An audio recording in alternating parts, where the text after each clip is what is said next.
Hi, I'm Heather Robbins, and I've been in the early childhood field for 20 years now. I've worked both in the classroom with and without children with disabilities, as well as being an assistant director of a program that served children with and without disabilities.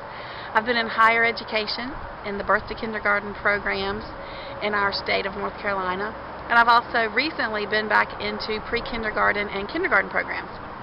And I want to share with you a little bit about what early intervention is in the United States, as well as specifically in North Carolina. If I were to have a child now, and that child had a disability, whether it be Down syndrome or cerebral palsy, that would send me into a different arena as opposed to my child being what we call typically developing. I would come across a whole different set of people that I would have never met.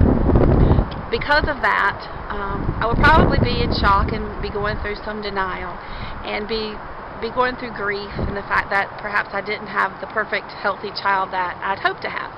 And that can be very overwhelming as a parent. And luckily in hospitals in our country, we do have social workers and we have early interventionists who are there to help support and give information to families about services that are available to families and children who do have disabilities or delays.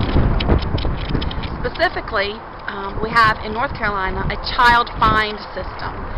And so we have to, through hospitals, through pediatricians, through schools, we try to identify children that we know have some type of delay or a risk factor, and we refer them to the CDSAs.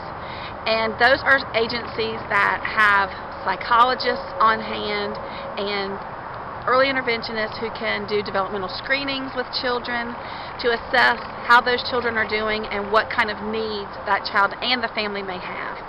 So once a referral is made to the CDSA, there's a timeline that starts. We have 45 days to get services in place for that family because we know how important it is to meet their needs. A developmental evaluation is performed. Meetings with families take place to identify what are the strengths and the weaknesses of the family, what are their areas of concerns, what are their priorities, what are their resources, and they are assigned a case manager or a case worker. That person makes sure that the child's needs are met, and if the child needs occupational therapy or physical therapy, speech therapy, or it needs to be perhaps in a developmental day school that perhaps serves children just with special needs, then that person coordinates all of those services and makes sure that the family has the resources that they need and the training that they need to help their child to be as successful in the future as that child can be. In that process, an IFSP is developed, which is an acronym for the Individualized Family Service Plan, and the whole team of folks who are working with this family and this child come together to develop goals and to develop a plan that will help the family as well as the child succeed. And that, when I say succeed, I don't mean over a lifetime, I mean in the next 3, 4, 5, 6 months. An IFSP is reviewed every 6 months until the time that a child turns 3 years old, at which time there's a different funding source to provide these services. When a child is the age of birth to 2, they are considered to be in the early intervention program, and there is a law that is written that pays specifically for those services. Now, some states choose to charge parents based on a sliding scale, and that is necessary. The families do have to provide information in terms of their income so that they can get services for their children. No child is refused services typically based on an inability to pay for services.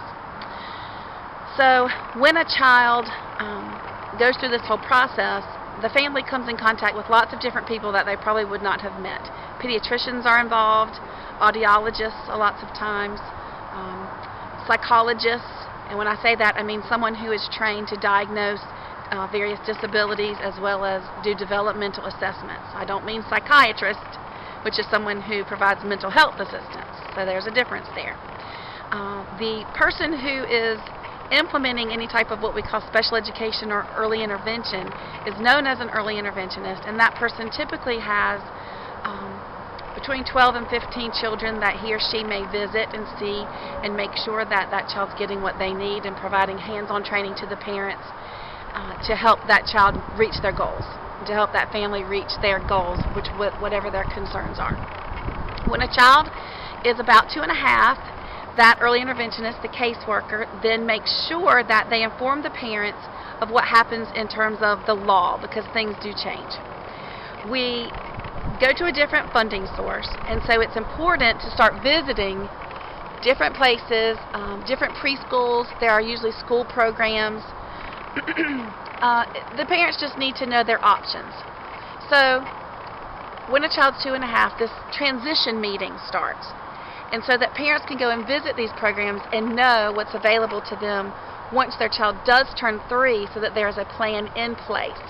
Now, some children who qualify for early intervention don't qualify for the pre-K services through the public schools for 3 to 5-year-olds because perhaps they catch up, and that's what we hope for. But if not, there are programs in place for preschoolers who do have disabilities to continue with that same support, whether it be school-based in terms of a public school or a child care center where someone goes and sees them and therapy is provided there.